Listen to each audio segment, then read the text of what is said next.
Welcome back to Vikes with a Mic. As always, your host, JC, here with my friend and co-host, Tyler Williams. And overall, it was a solid week for Minnesota sports, but for Not Minnesota Sunday. Vikings fans, it was not so nice. Your Minnesota Vikings fall to 5-6 against the San Francisco 49ers in San Francisco. They lose an 8-point game. Wow, shocker, one possession game. Final score 26-34. We yet again absolutely blew a game here. Yep. Disgusting, to be completely honest with you. There was bad play on every side of the ball. I can't even say both because there was bad play on all three. And there was also some pretty crummy officiating going on. So that fourth aspect of the game was pretty messed up for Minnesota as well. So let's just jump into it because quite honestly, there's so much I feel like to go over here that we're almost bound to miss something. So might as well start. I don't know if you have a preference. I don't have a preference as to where we want to start. I guess to be completely honest, let's change it up here and just get right into it. I'm really getting sick and tired of the kicking woes. The fact that Greg is able to make that 50-yarders and beyond, and that he can't seal these PATs, really, really pissing me off. Just needs to get it figured out. I'm sick and tired of losing that extra point, especially with how close this team plays their games. That extra point is always going to come into play. And it clearly came into play because we failed on that 2-point conversion with JJ. I think if you make that play happen, there were a few plays that they didn't convert when they were looking JJ's way. But I think just if one of those would have hit and that 2-point, not even having to happen, I think that sucked a lot of air out of this offense. It just literally completely changed the outcome like towards the end of the game. It made us had to go for 2 points when we really shouldn't have had to. You know what I mean? Right. Specifically when we had to go, we went for it on 4th down late in the game, and then we wouldn't have had to probably have to do that if we make these extra points. I didn't hate that call. I didn't hate it either. I thought the play calling was just terrible there. I thought the play call was terrible. And actually, I shouldn't actually even say the play call was terrible because JJ was open, to be fair. He was just overthrown by Kirk. It was like Kirk threw that ball away on 4th down. And it's like, are you kidding me, dude? Especially with the run defense. Like, they're going to get those extra yards. This isn't going to be, we turn it over on the 2 and then we get a safety and then, we get those 2 points right back and hopefully maybe a touchdown or whatever. But, I quite honestly was really disgusted with that. Obviously, I guess we're kind of switching over to offense now since all I had to say about special teams was Greg. Great for Kene, by the way. Super proud of Kene. That was an amazing return. I'm thinking about picking that dude up in fantasy just for like the Cordell factor that he's got. Yeah. Like he's we don't normally get into fantasy out here, but especially with I think that kind of coupled into what I was going to say, if we move on to the offensive side of the ball here with Dalvin Cook being out now, probably at least 2 games. I think that Kene is going to have some solid opportunities in kind of a pass catching running back situation at the very least, if not hopefully running the ball a bit more too, getting him out in space and letting his speed work. But at the very least, his kick returns are absolutely amazing as well. Just a comment to add on that. I like what you're saying with that. Towards the end of the game, I think the last drive of the game, when we were going for the win after the Robbie Gould missed kick, I don't like why Alexander Madison was out on the field pretty much that whole drive. I think you put in Nwangu in a situation like that. He's more of a catcher, I feel like, than Madison. Yeah. Madison's just a straight-up downhill runner. I don't know why we kept throwing him on the field in that situation. That's not his game. That made no sense at all. Absolutely. I think at that point, right, like if you're Zimmer, just because of the way that frickin' Zimmer thinks, he's probably, I want my power running back out there because for some dang reason, even if we're down by 8 and there's a minute left to play, he still wants to establish the run.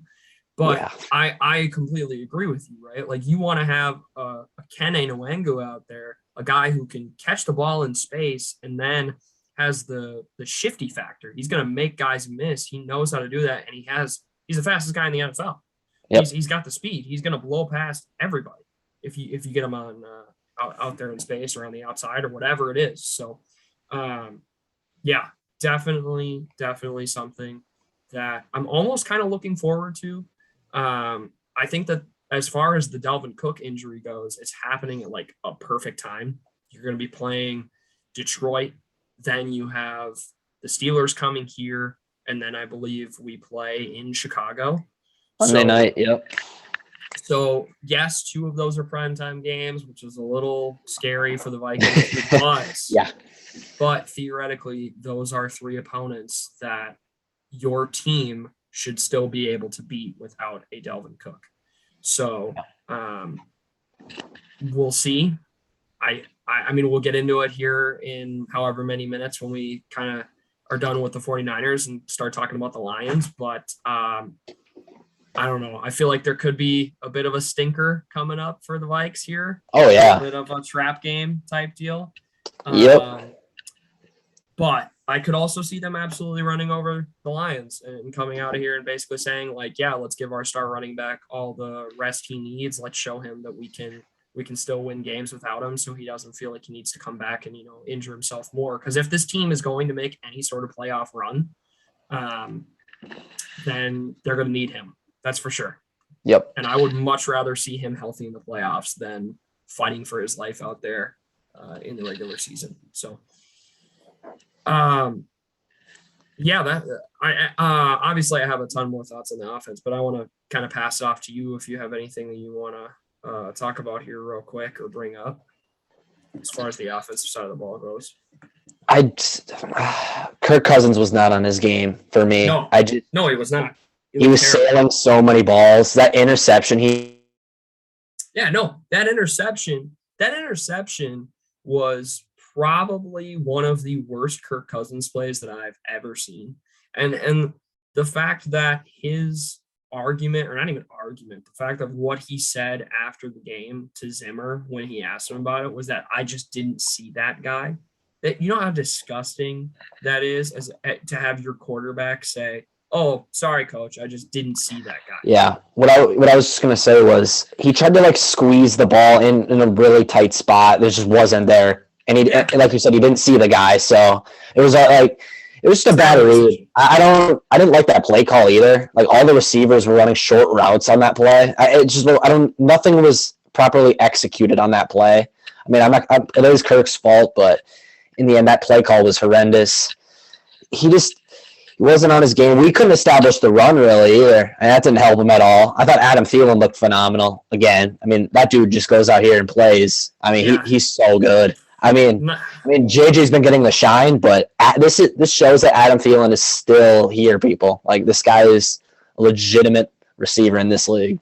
No, 19 looked fantastic. Jefferson obviously edged him out in yardage, but Jefferson got, I want to say, a majority of those yards, kind of in the later half of the game. If anything, I kind of remember it being one of those, oh, this is going to be an Adam Thielen game where, and Justin Jefferson is not going to do anything because for some reason, this Vikings team can't have both of these wide receivers making plays at the same time.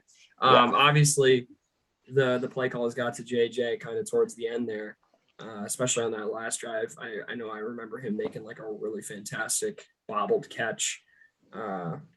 But point is, I completely agree with you. Adam Thielen showed this last week that he's not slowing down.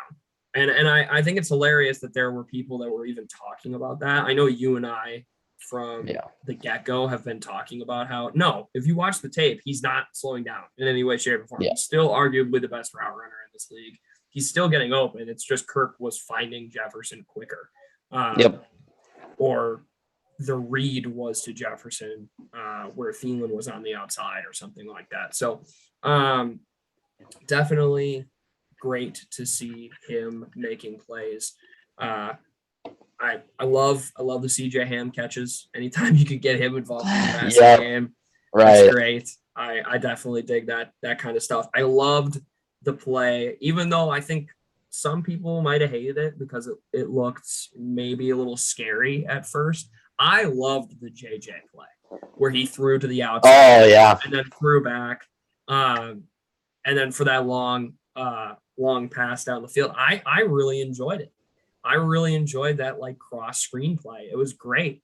But I was watching it with three other guys and they were all like, "Oh my god, that was terrible. I hated that. Like that was so scary. Like, what if they mess that up?" And it's like, well, what if they mess up any play? You know, like Yeah. so I like the ingenuity that I feel like I've been seeing these past couple weeks in this Vikings offense. I just wish that Clint would do more of that. That he would kind of let his guys dictate a little bit more of what it is that they're doing out there. That he wouldn't get stuck in this. Well, I still got to make Zimmer happy with his freaking run the ball at the end of the third quarter.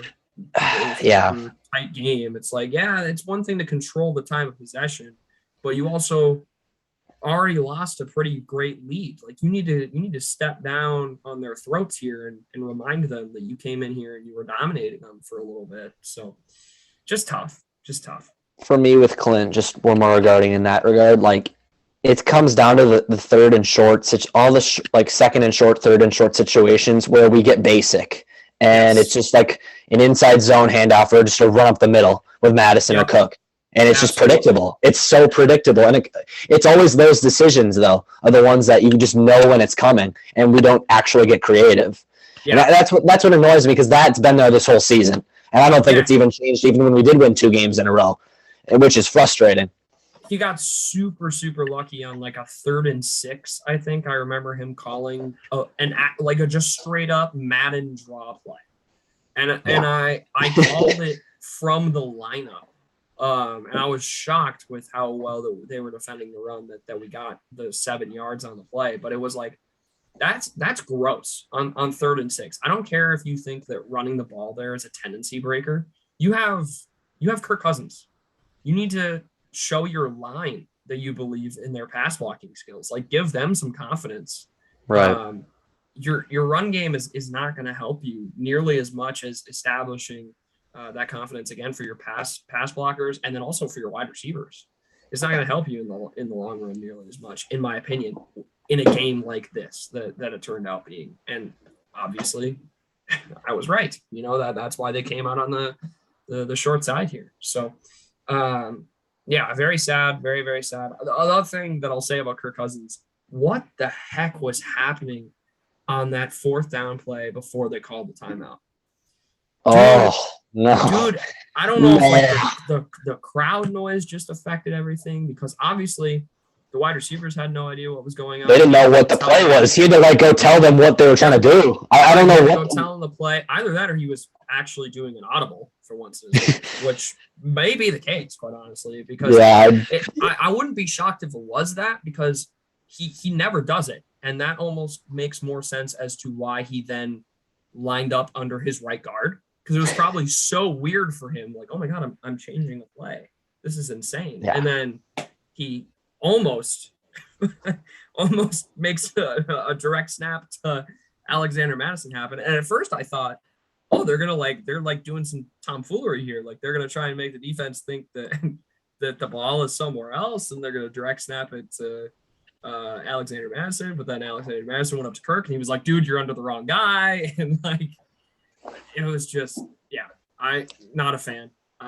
Was really pissed off about that. And then for them to have to waste that time out. And then for them to still, as we already talked about, come up short and for him to kind of just basically throw that ball away and not give JJ a chance to make that catch. Right. Really, really sad. But yeah, I might be forgetting something. I haven't seen anything about Christian Darrisaw's status, what his injury is all about, if he is fine or not. Hopefully that he didn't have that great of a game, to be completely honest with you, when he was in there. Yeah. I think the entire offensive line was getting beat up quite a bit during this game, to be completely honest with you. I thought Ole looked just. Oh, God. Yeah. Very, very bad. I don't know. I thought Ezra Cleveland looked fine. Mason Cole looked all right. I thought Darius has one of his worst games. He did have a tough matchup against Nick Bosa, but absolutely. Yep. I just thought Udo and pass protection was man. I don't get why Wyatt Davis isn't being given a look here. Like I don't know why he's just not being given a chance. At least put him on the field and see what he can do. It's got to be something to do with injuries, because I know he's been on the injury report a bit as of late. So I have to assume it's been something to do with that, and he's been making the inactives list as well every week. So I don't know. I could be totally wrong, but that would be my guess. But anyways, anything else on the offensive side of the ball that you can think about? No, I think, quite honestly, instead of moving on to the defense right here, I'm going to kind of use this as a segue into just very briefly and quickly talking about the officiating of this game. I was really disgusted with the officiating of this game.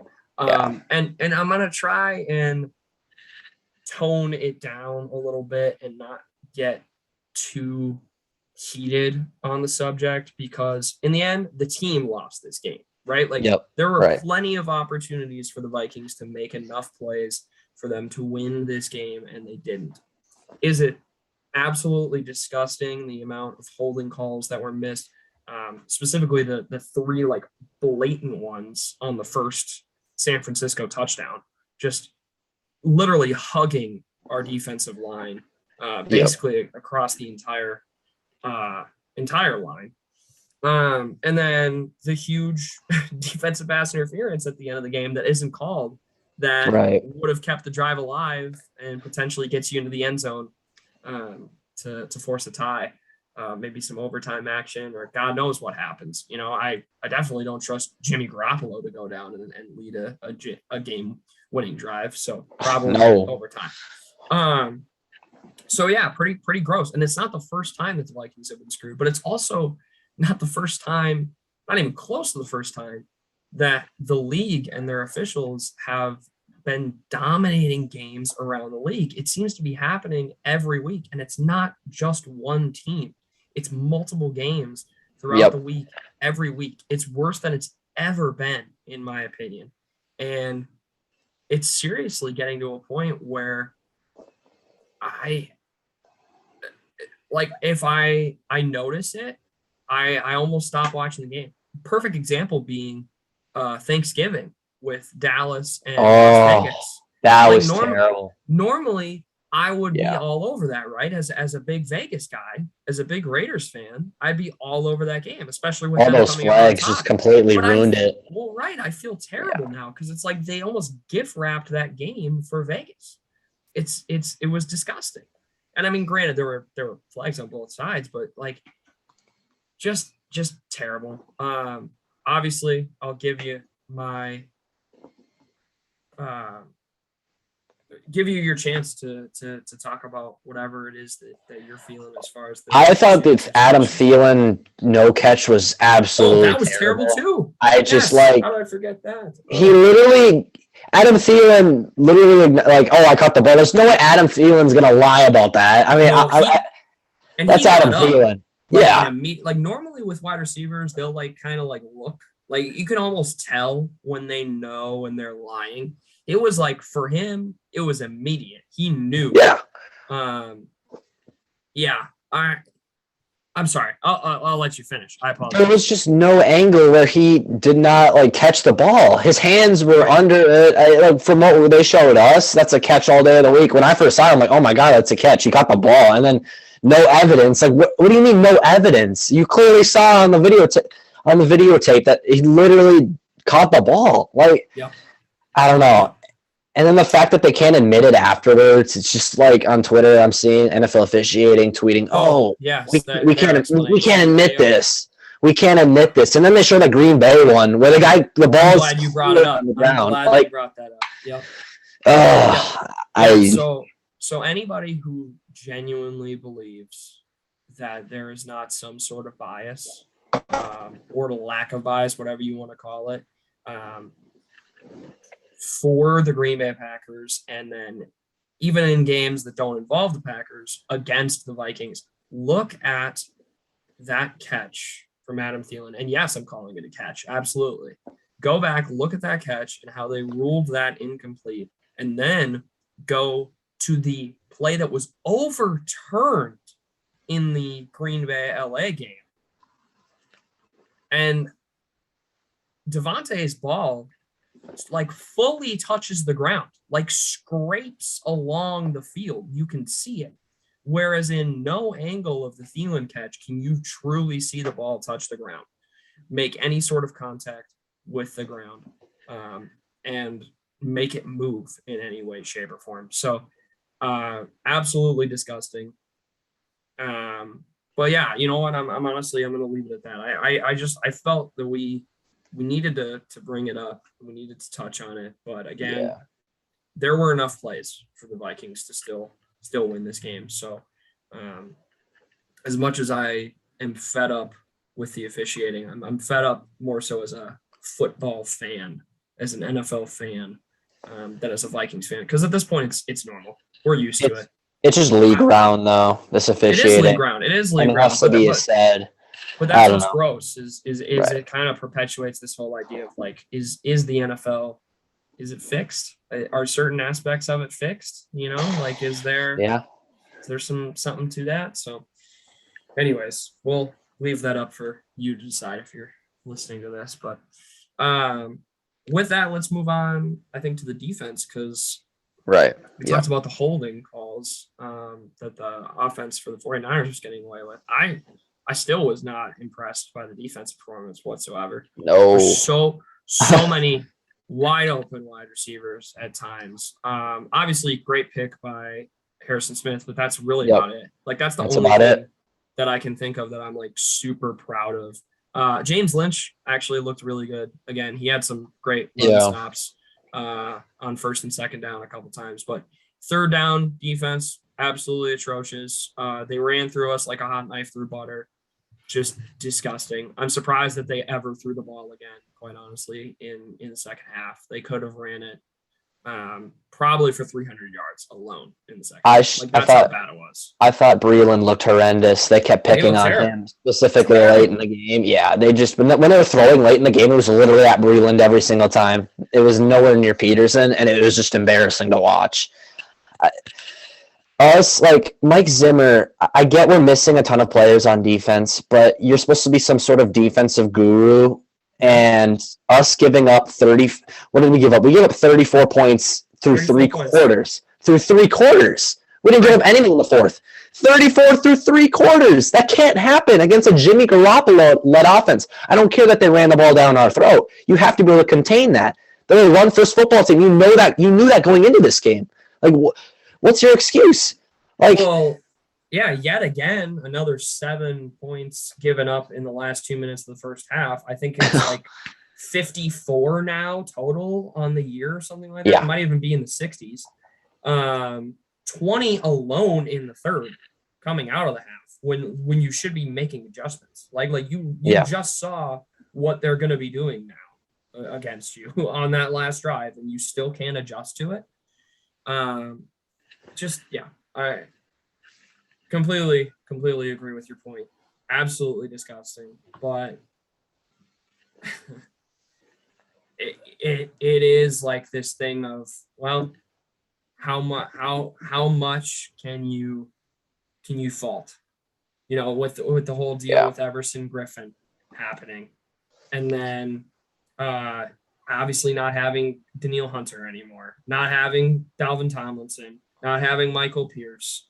You know, you lose. I think Anthony Barr exited the game and never came back about halfway through. I mean, that happens every week. Well, yeah, you're hilarious. But like those are big names, and like there is something to that, absolutely. But I 100% hear you, and I don't want to get it twisted. Like I definitely agree. You have all this time to plan for an offense and you are Mike Zimmer and you can't get it done.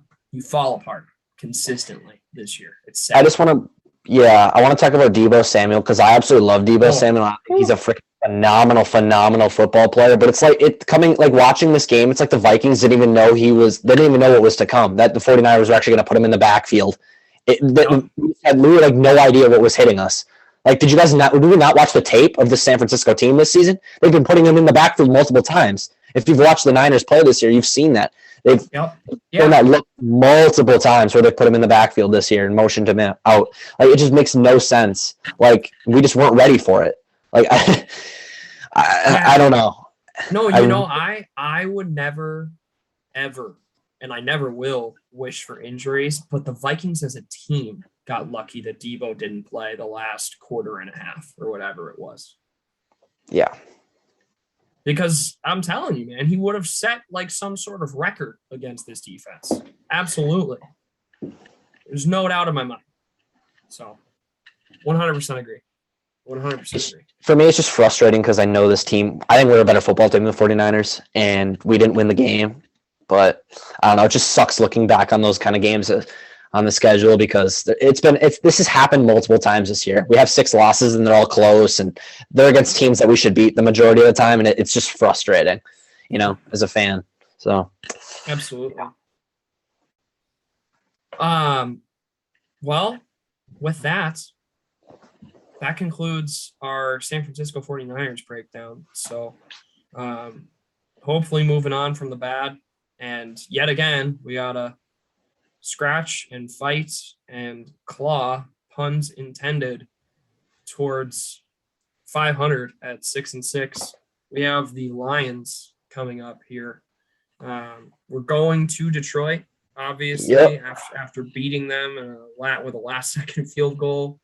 The winless Detroit Lions. I don't even know, man. I mean, there's not much you can say about this. It's a must-win game. That's all I'm going to say. Yeah, of course it is. It's absolutely a must-win game. But what's sad is we're talking about a must-win game against the Lions. Yeah, with a winless Lions team.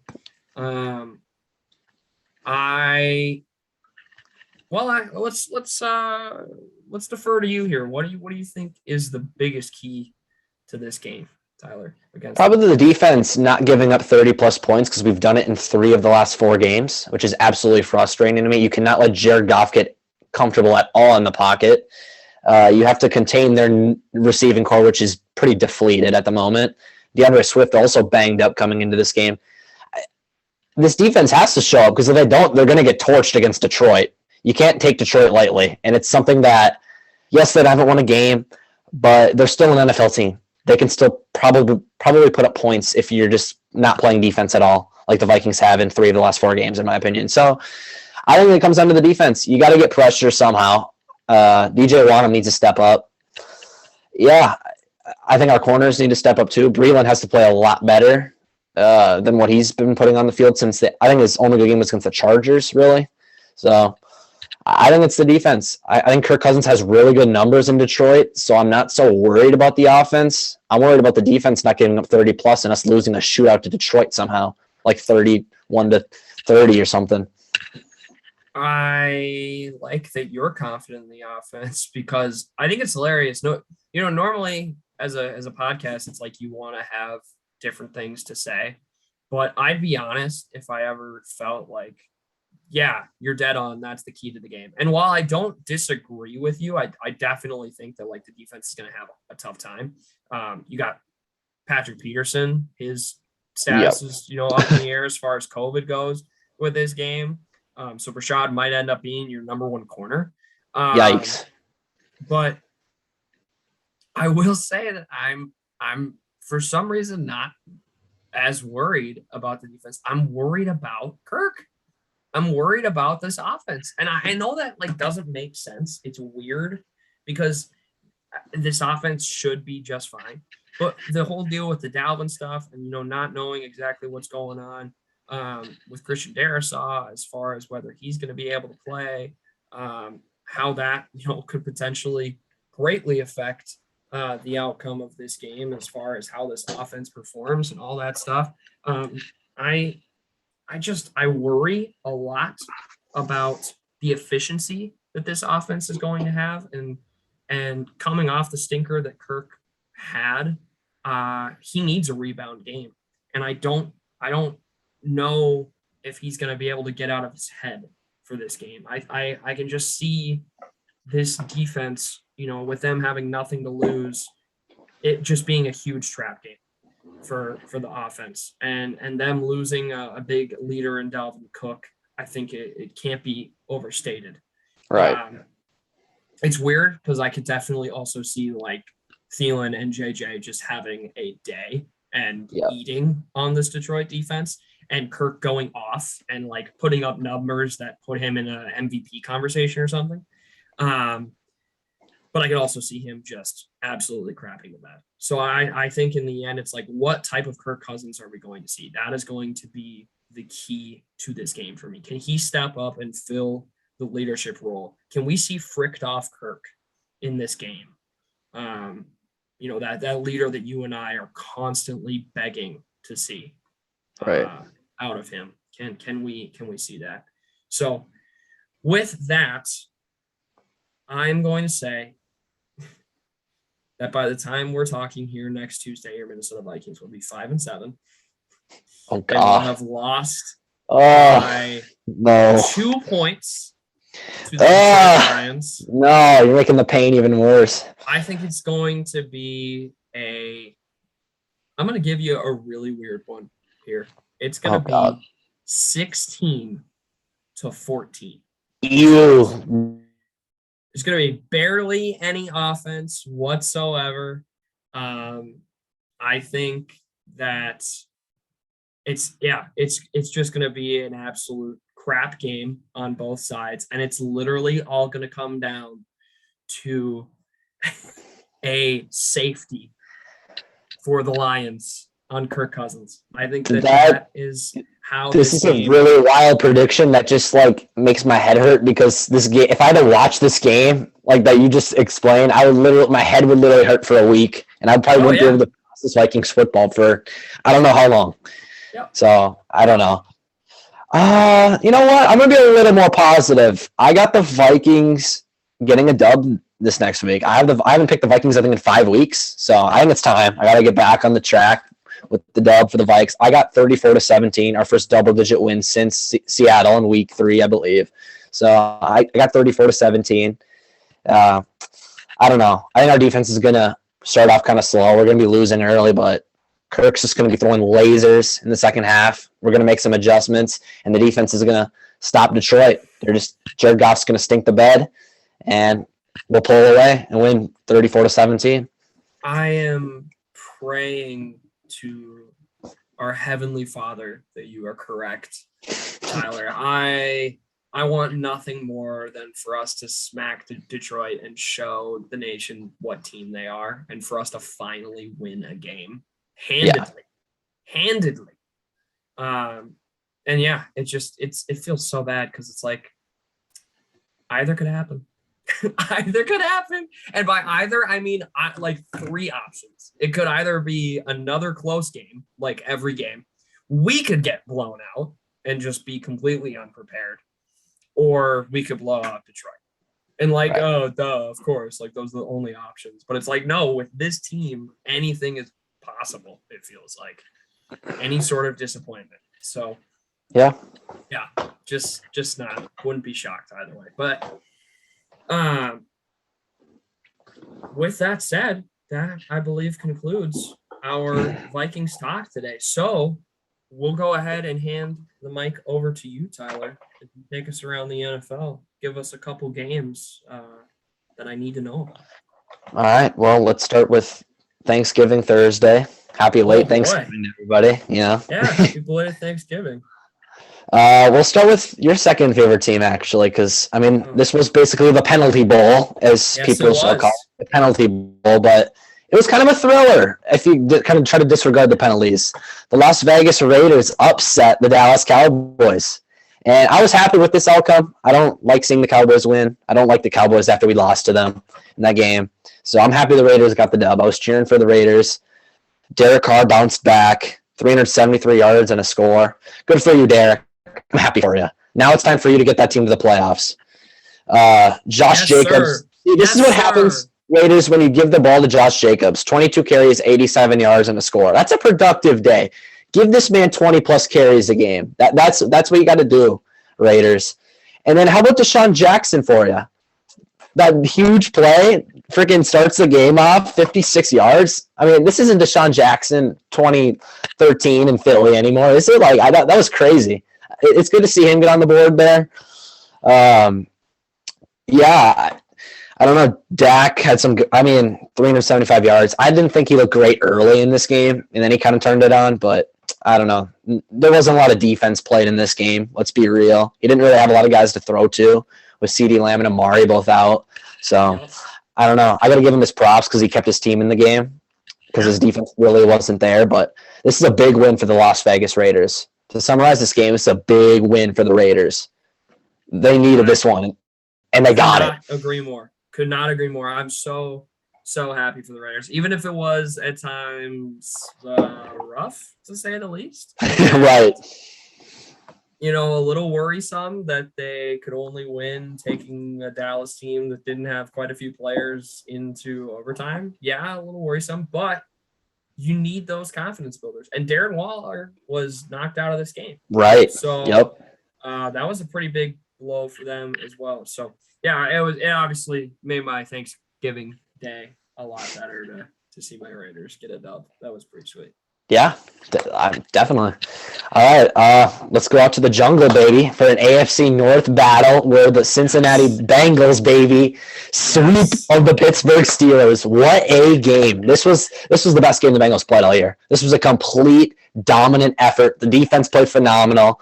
Joe Burrow didn't have the best game, but he did his job. Joe Mixon is the guy who stands out for me in this game. 165 yards and 2 touchdowns. When this guy's healthy, man, he's phenomenal, and he's just proving that. This season, he's been healthy the majority of the year, knock on wood, because I do not want him injured.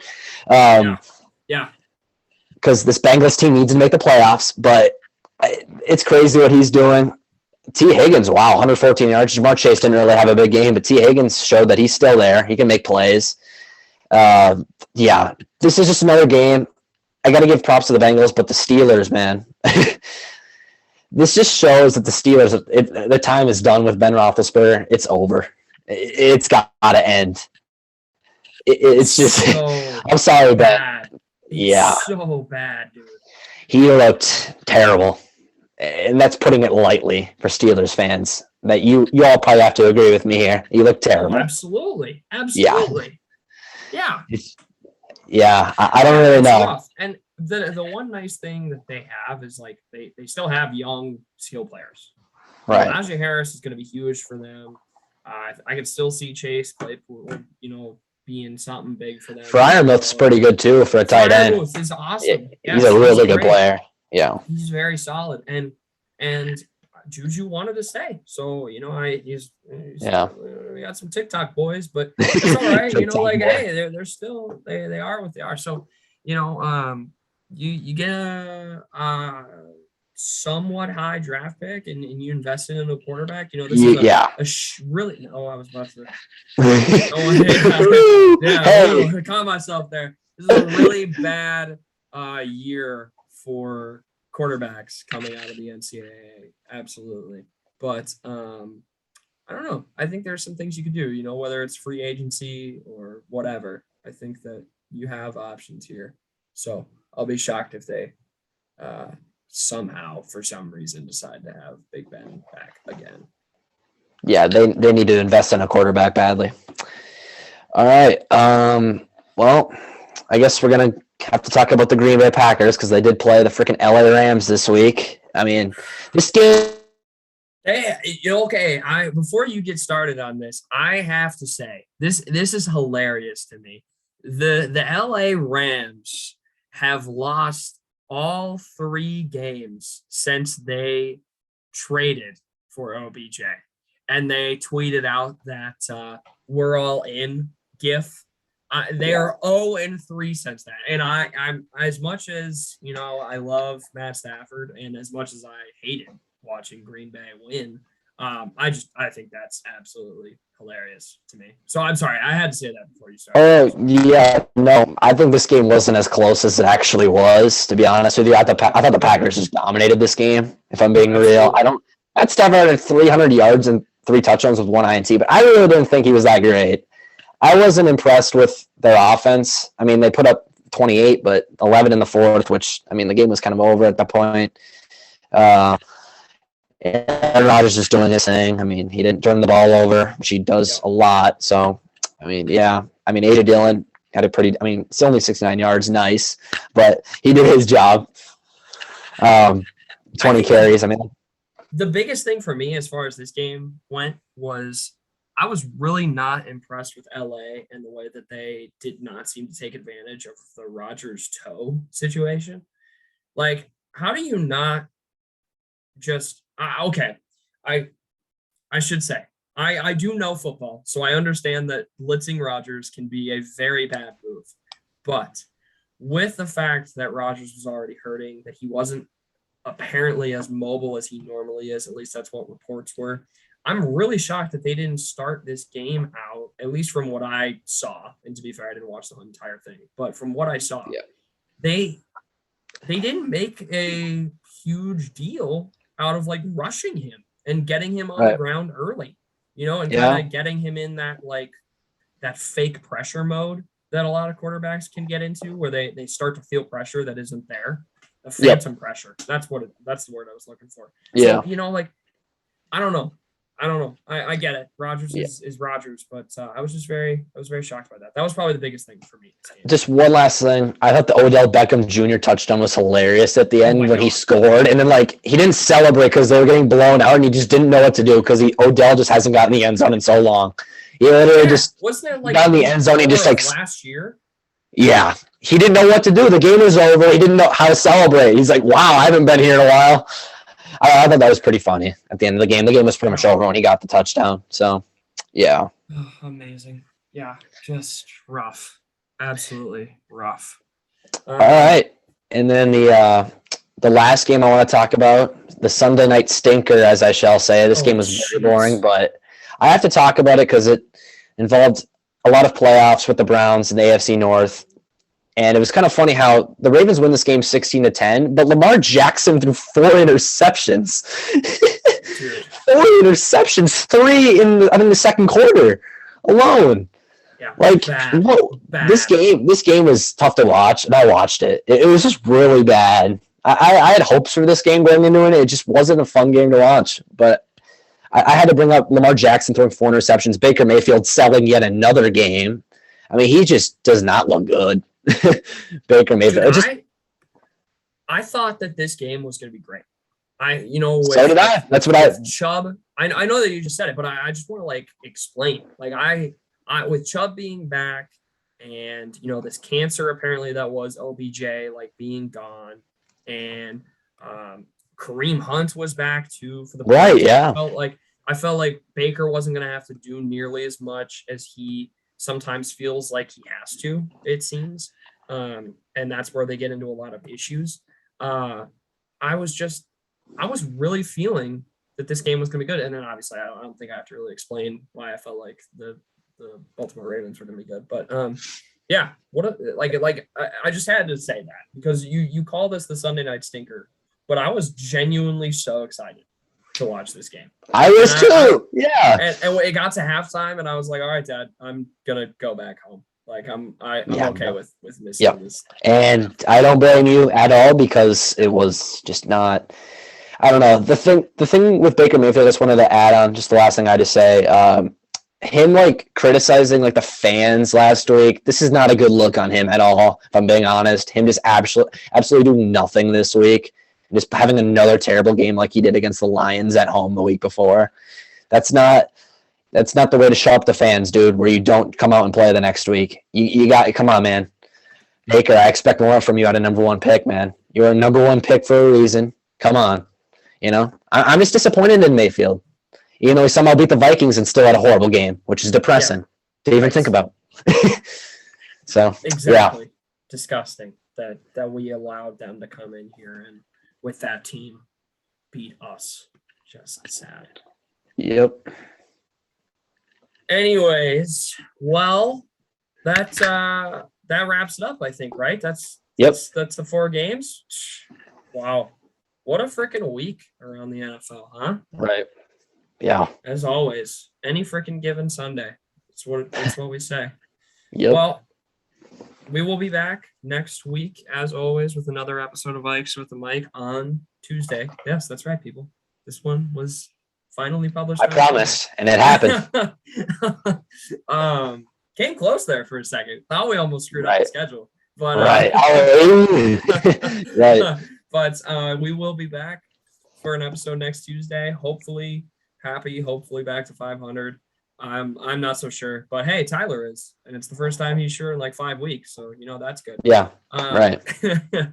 Thank you so much for listening. Make sure to support the podcast in any way, shape, or form that you can. If you watch it on YouTube, leave a comment, like the video, subscribe, all that good stuff. We love to hear from you guys. All our previous episodes are archived on our website, www.vikeswithamic.com. Yeah, man, what a great Thanksgiving weekend, huh? Right. Oh, you know what? I'm gonna sign off. Well, I'll sign off in the same way, but I have to bring this up. Yaks is back, baby. RTB. Where it belongs. If you're a Minnesota person right now and you're feeling down about the Vikes, just remember, roll the boat, Sky-U-Ma, go Gophers. As always, we love you guys. Thank you so much for listening. We'll see you next week. And as always, let's go.